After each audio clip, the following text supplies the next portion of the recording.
The Setagaya family murder is an unsolved mass murder and home invasion of the Miyazawa family and was committed in Setagaya Ward of Tokyo, Japan. This event has spurred a campaign to remove the statute of limitations for crimes in Japan because the perpetrator of this foul crime can no longer be charged for his actions because of the statute of limitations for his murder being reached as of 2010. On the night of December 31st, 2000, the Miyazawa family are sleeping in their home in Setagaya, Tokyo. Unbeknownst to the family, an unknown man enters the home through the second-floor bathroom window at the back of the house and slowly crept through the floor.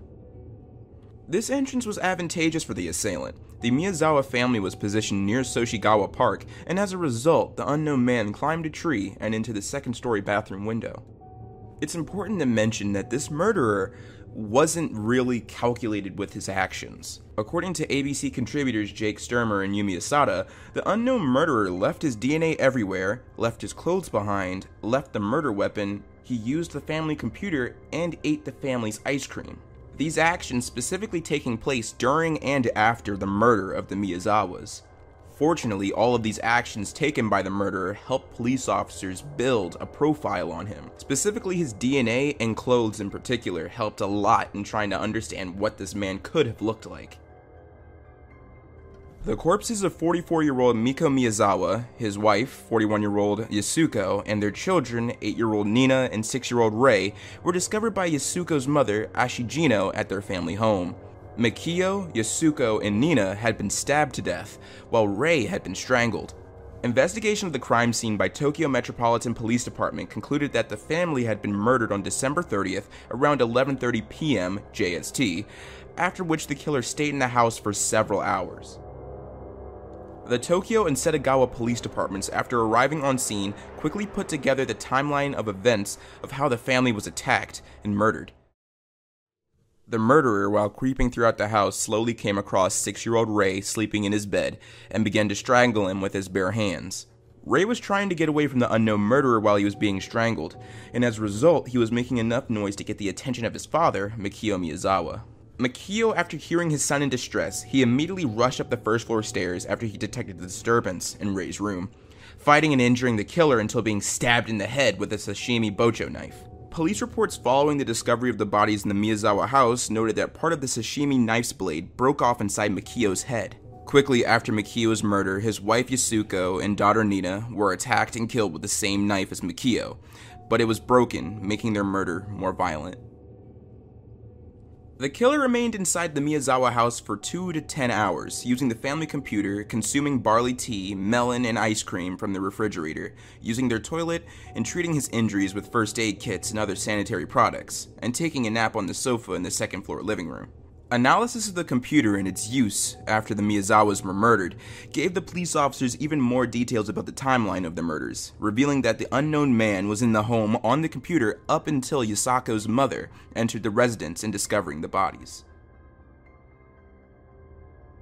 Police have been able to deduce several specific clues about the perpetrator's identity, but have been unable to produce or apprehend a suspect. It was determined that the killer had eaten string beans and sesame seeds the previous day after analyzing the feces from the killer in the Miyazawa's bathroom. The killer also owned a sweater that was made in limited quantity, and in the Setagaya, Tokyo area, 12 people were found who have owned the sweater, but none of them fit the profile of the murderer. DNA was also collected on the scene, and it was mostly blood and fingerprints that the killer left behind. The DNA gave a lot of insight into what the killer could look like, and whether or not he was affiliated with the Miyazawa family in any way.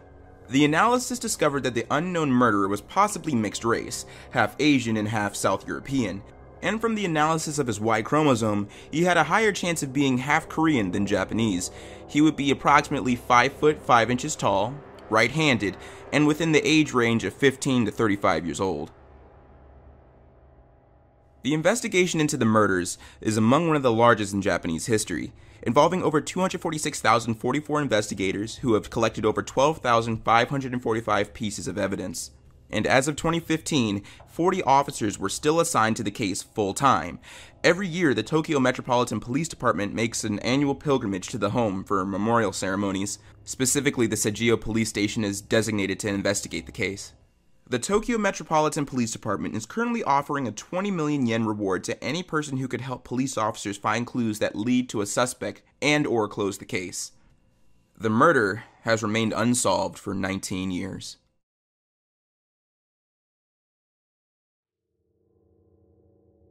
Hello, I hope you enjoyed the first Horror Stories content of 2020, and if you did, let me know in the comments down below, and if you want to recommend any other horror stories, like ideas, or stories in general, let me know in the comments down below. And thanks again to all of the Patreon supporters that have made this video happen. Thank you to Finney, Jeffrey, Julian, Rachel, and Hosamar. Thank you so much for your support. It's greatly appreciated, and it's, well, helped make this video happen. If you want to be able to experience what they experienced, which was this video being uploaded a week before, you guys being able to see it, go ahead and check out the Patreon. It's where I upload all the specialty content like this. And if you want to check out the merch store, that is also linked in the description right next to the Patreon. And as always, stay zesty.